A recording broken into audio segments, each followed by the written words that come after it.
quello che ho potuto fare proprio nell'ambito scolastico quando ho insegnato alle magistrali anche, no? Ho dedicato molto tempo proprio di tutte le ore che io avevo per fare l'approfondimento della conoscenza dell'età evolutiva dei ragazzi, no?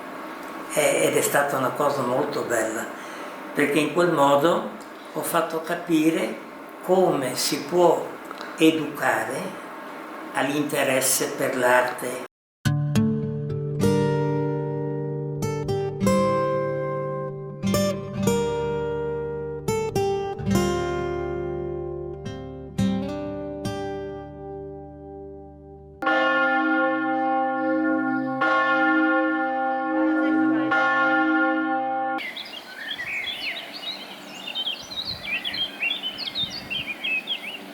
Questo grande paesaggio è stato appena impostato nelle sue masse per avere anche i piani, ma deve essere completato perché qui ci vanno poi degli alberi di primo piano che danno poi la profondità a tutto il resto.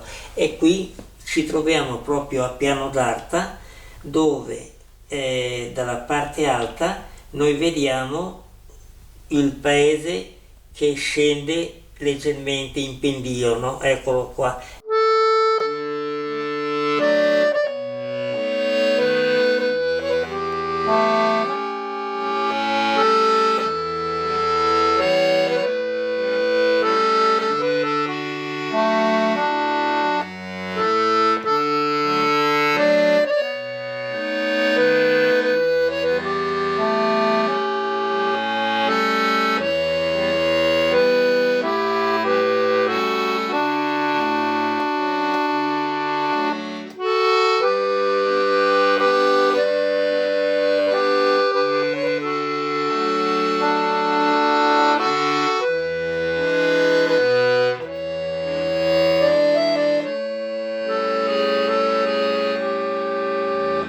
Sono nato ad Arta Terme nel 1932. Qual è stato il suo primo approccio con la poesia e che senso ha purtroppo oggi in un mondo così materialistico? Ecco, bravo. E quindi io mi sono trovato in un mondo dove non sapevo da che parte raccapezzarmi, ecco, per sapere poi come dare un orientamento alla mia vita. E mi ha aiutato tanto mia madre, la forza delle donne carniche, no?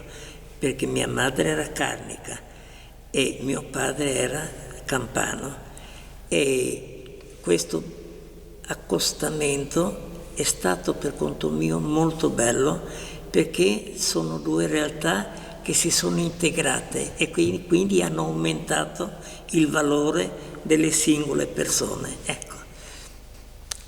E il suo amore per la poesia quando è nato? Mi sono orientato in particolare verso i poeti dell'ermetismo, perché quelli che erano più classicheggianti erano un po' troppo, diciamo così, inquadrati, mentre l'ermetismo con pochissime parole dava una grande intensità al sentimento che usciva da quei cuori.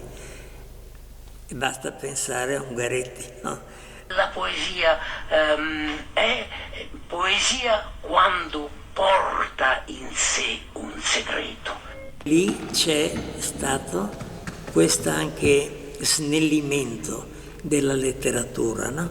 Perché molte volte anche nelle scuole, e io poi ho fatto l'insegnante anche, io vedevo che i bambini, quando spiegavi anche quelle che potevano essere poesie troppo difficili per loro, però quando facevi capire tu il senso esatto di quella poesia, lo capivano e lo cominciavano ad apprezzare.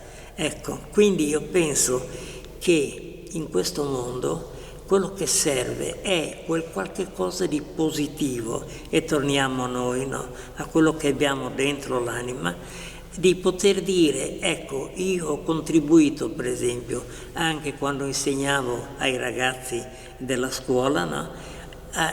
a dare una sensibilità vera alla loro lettura della poesia, no? E non come bastava che proprio tante volte anche certi insegnanti,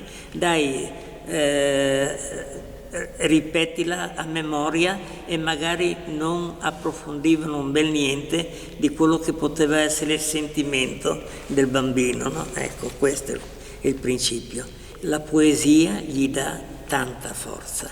E allora tutte queste cose io cercavo di aiutare, perché ho sempre poi continuato anche nelle scuole superiori, alle magistrali, a insegnare didattica e tirocinio, e facevo sempre proprio questi accenni, queste riflessioni agli studenti delle magistrali, e loro apprezzavano molto proprio questo fatto, perché li aiutavo a penetrare in questo mondo misterioso. Ecco, questo è il discorso.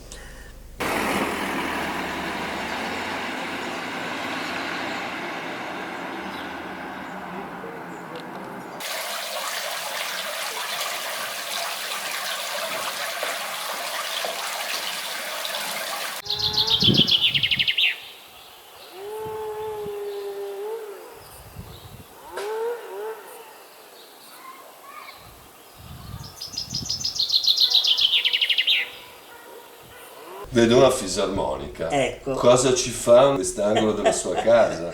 Allora, siccome io sono amante della musica anche, adesso vi farò sentire un pezzo. Uno splendido pezzo musicale che è tratto dal film L'ultima neve di primavera.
È un bel motivo, no?